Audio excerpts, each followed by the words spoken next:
Hello, ഇപ്പൊ ഡബ്സി എയറിലാണ്. എന്തുകൊണ്ടാണ് എയറിൽ?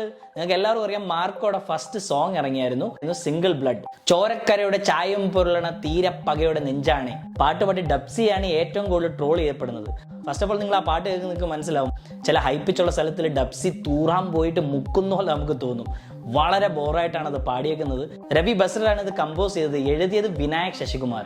എനിക്ക് ലിറിക്സ് നന്നായിട്ട് ഇഷ്ടപ്പെട്ടു. ഇതൊരു വയലന്റ് മൂവിയാണ്. നമ്മൾ വയലന്റ് മൂവി കാണാത്തവരല്ല. ആനിമൽ ആണെങ്കിലും കില്ലാണെങ്കിലും നമുക്കറിയാം വയലൻസ് എത്രത്തോളം ഉണ്ടായിരുന്നു. മാർക്കോടെ ട്രെയിലർ കാണുമ്പോഴേ നമുക്കറിയാം പടം ഹൈലി വയലന്റ് ആയിരിക്കുമെന്ന്. പിന്നെ എന്തുകൊണ്ടാണ് ഡബ്സി ഇപ്പൊ എയറിൽ നിൽക്കുന്നത്? അത്രത്തോളം ആ പാട്ട് പാടി വെറുപ്പിച്ചളഞ്ഞു. അതാണ് എല്ലാവരും ട്രോളി ഡബ്സി ഒരു പരുവാക്കിയേക്കുന്നത്. പക്ഷെ എനിക്ക് ഏറ്റവും ഇഷ്ടപ്പെട്ടത് മാർക്കോ ടീമിന്റെ ഒരു പോസ്റ്റ് നിങ്ങൾ ശ്രദ്ധിച്ചായിരുന്നോ?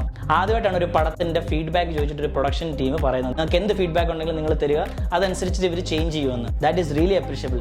ഇനി പടം ഇറങ്ങുമ്പോൾ അറിയാം ഇത്ര നാള് കൊണ്ടുവന്ന് ഈ ഹൈപ്പ് പോയെന്നാണ് എല്ലാവരും പറയുന്നത്. പക്ഷെ എനിക്കത് തോന്നുന്നില്ല. ബിക്കോസ് എനിക്ക് തോന്നുന്നു പടത്തിന് കുറച്ചും കൂടെ ഹൈപ്പ് കിട്ടിയെന്നുള്ളൂ. പക്ഷേ ഇനി ഡബ്സിയെ കൊണ്ട് ഈ ടൈപ്പ് പാട്ട് പാടിപ്പിക്കരുത് പ്ലീസ്. അപ്പോൾ മാർക്കോ ടീം ആൾക്കാരുടെ ഫീഡ്ബാക്ക് അനുസരിച്ച് ഇനി അവർ ഒരു പാട്ടും കൂടെ ഇറക്കുന്നതായിരിക്കും. അപ്പോൾ ഇനി അടുത്ത പാട്ട് എങ്ങനെ ഉണ്ടെന്ന് നോക്കാം. അപ്പോൾ അടുത്ത റിവ്യൂ ആയിട്ട് വരുന്നവരെ ടേക്ക് കെയർ, ബൈ.